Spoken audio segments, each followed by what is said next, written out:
Wellington Barros tem mais informação? Pois não, Barros.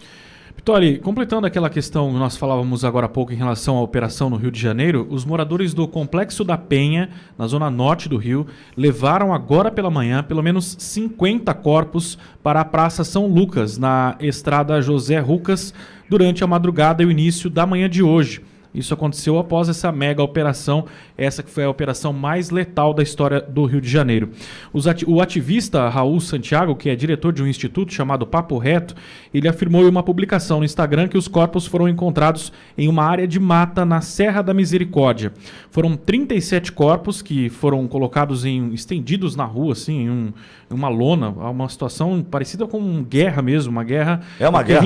É o que a gente vê em guerras de grandes proporções, né? Sim. E além desses 37 corpos, Pitoli, outros 13 corpos foram localizados em meio à mata e estariam sendo levados ao local. O governador do Rio de Janeiro, Cláudio Castro, disse ontem que a mega operação, que contou inclusive com o apoio da Polícia Militar, Polícia Civil, Ministério Público, ela deixou 64 mortos, entre eles 4 policiais. Então não há ainda contabilidade oficial. É claro que o governo ainda está trabalhando nessas informações. O Bilinski trouxe agora uma informação importante, extraoficial, de 140 bandidos mortos nessa operação, e agora mais essa informação desses 37 corpos que foram deixados na rua e mais 17 que estariam sendo levados para o local. Informação também, Pitoli, de uma Kombi que teria parado em um hospital no Rio de Janeiro e rapidamente deixado cerca de 7 corpos também. A Kombi passou, entrou, deixou os corpos e saiu, e as pessoas que estavam dirigindo saíram e deixaram os corpos no local. Então,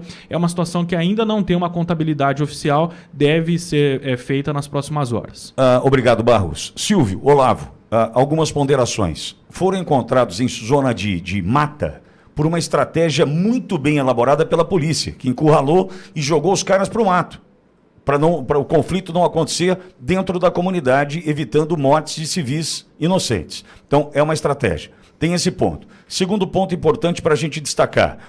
Veja, pode ter sido um lapso, um sopro de sensatez ou aquela estranha sensação do raciocínio, né? Como já diria Delfim Neto em suas aulas de mestrado e doutorado, ele dizia, né? Olha, você ainda vai sentir aquela estranha sensação do raciocínio.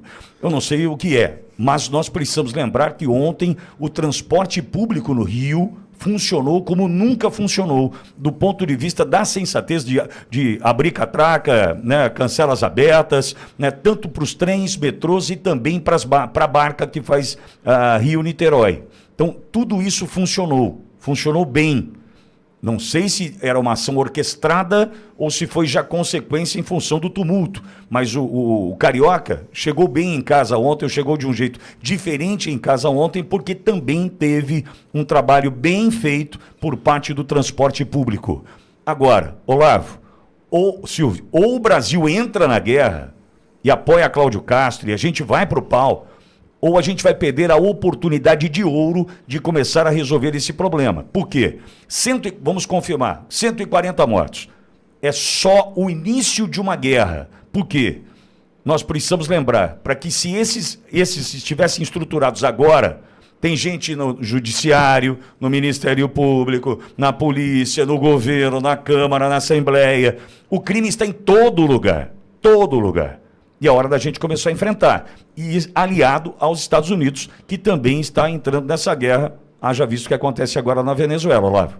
O crime está em todo lugar, por isso é organização terrorista, né? Então, hoje amigo ouvinte, é um dia importante, porque hoje é o dia da imprensa de esquerda mostrar foto de corpo no chão. Então tem um veículo que colocou fotos desses corpos no chão, depois a matéria logo embaixo, mataram uma cachorra. Sério. Mataram uma cachorra. Estou preocupado com os 4 policiais que foram mortos. Mas vamos lá, a operação, é importante entender isso.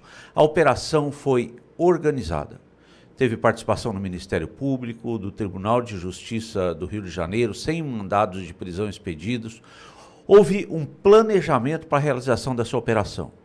Agora, a reação do crime organizado levou a proporção que nós vemos hoje. Foi o pior resultado de uma operação. Olha a reação do crime organizado. Aí, cuidado, vamos tomar muito cuidado nesse momento com a narrativa. A operação foi organizada e o resultado aconteceu pela reação do crime organizado. Quando o crime organizado é incomodado dentro da sua área de atuação, é evidente que haverá reação. A apreensão de mais de 90 fuzis. Pra você ter uma ideia, amigo ouvinte, ano passado foram 732 fuzis apreendidos dentro do Rio de Janeiro. São fuzis, não são fuzis de acervo de CAC. São fuzis que entraram pela fronteira equivocadamente. Agora, só faço um ponto importante que o Pitoli colocou, qual seria o caminho de resolução, o caminho para se acertar, para resolver a situação do crime organizado no Brasil. Tem que lembrar que a Falange Vermelha, a nascente, foi lá da década de 70 com uma organização de criminosos. Da Falange Vermelha, que esses criminosos conviveram com presos políticos, em 1979 nasce o Comando Vermelho. O Comando Vermelho de 79 para cá se organizou, se politizou, se capitalizou, só lembrando, nem tanto quanto o PCC. O Comando Vermelho fatura entre 6 bilhões a 16 bilhões, não se tem esse número exato por ano, enquanto o PCC está na casa de 30, 40 bilhões ao ano.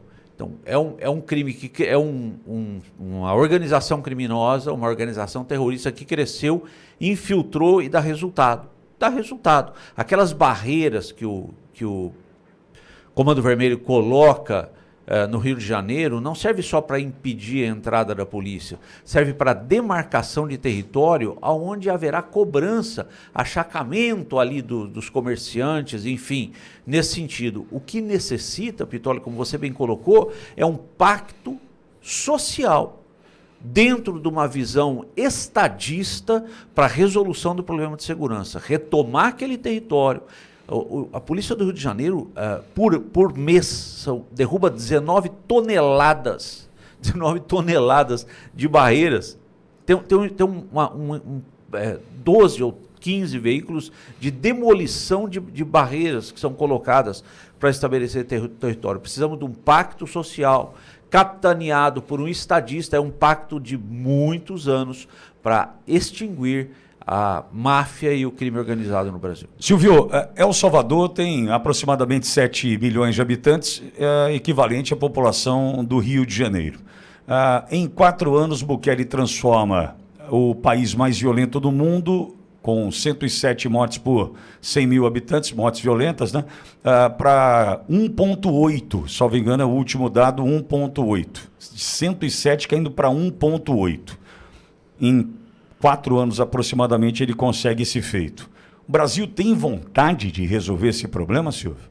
Não tem. E em El Salvador, provavelmente, Pitoli, não tenha um Supremo Tribunal Federal debruçado numa ADPF das favelas, que estava no gabinete do ministro Edson Fachin, agora que ele assume a corte, passa para o gabinete de Alexandre de Moraes. É impressionante como tudo no Brasil precisa passar pelo gabinete de Alexandre de Moraes. E o que se discute nessa hora no Brasil, se você, Dr. Olavo comentava sobre a cachorra, sobre a mídia, se você abrir os principais portais de notícia da imprensa tradicional, neste momento é a letalidade policial. Exato. Ninguém está discutindo neste momento o narco-estado que o Rio de Janeiro se tornou, com inclusive características diferentes do PCC. Comando Vermelho, Dr. Olavo falava, nasce em 1979 em Ilha Grande, pela relação de criminosos com políticos, mas tem a questão do domínio territorial, é completamente diferente do PCC. O PCC hoje é uma organização mafiosa, com estrutura de lavagem de dinheiro, muito mais sofisticada e com ramificações,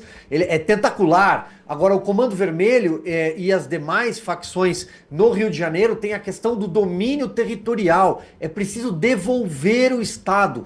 E o deputado Bilinski foi muito feliz quando ele disse, você precisa ali abrir um corredor humanitário, tirar aquelas pessoas dali, as pessoas de bem que moram nas favelas. A maioria das pessoas que moram nas favelas é trabalhadora, é de bem, quer melhorar, quer progredir de vida, quer que seus filhos estudem e saiam de lá.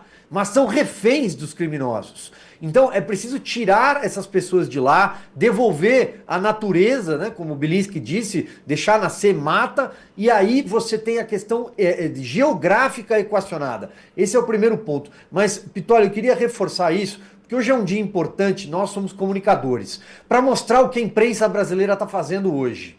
Você abre aqui, está na minha frente. Se você, e eu vou dar nome aqui, tá, Pittoli, da minha responsabilidade. Não, por favor, senhor. Tá, eu estou falando em meu nome. Você abre o portal G1 da Rede Globo agora e a manchete com corpos estendidos no chão, mais de 50 corpos são levados à Praça da Penha, um dia após a operação mais letal do Rio de Janeiro.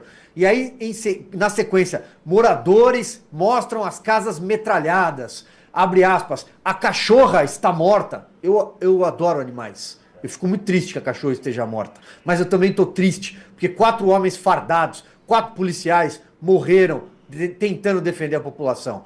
Como o Comando Vermelho surgiu e se espalhou, aí vem lá, militar da Marinha ajudou o Comando Vermelho a fazer drones-bomba. Drones-bomba na mão do Comando Vermelho. Drones.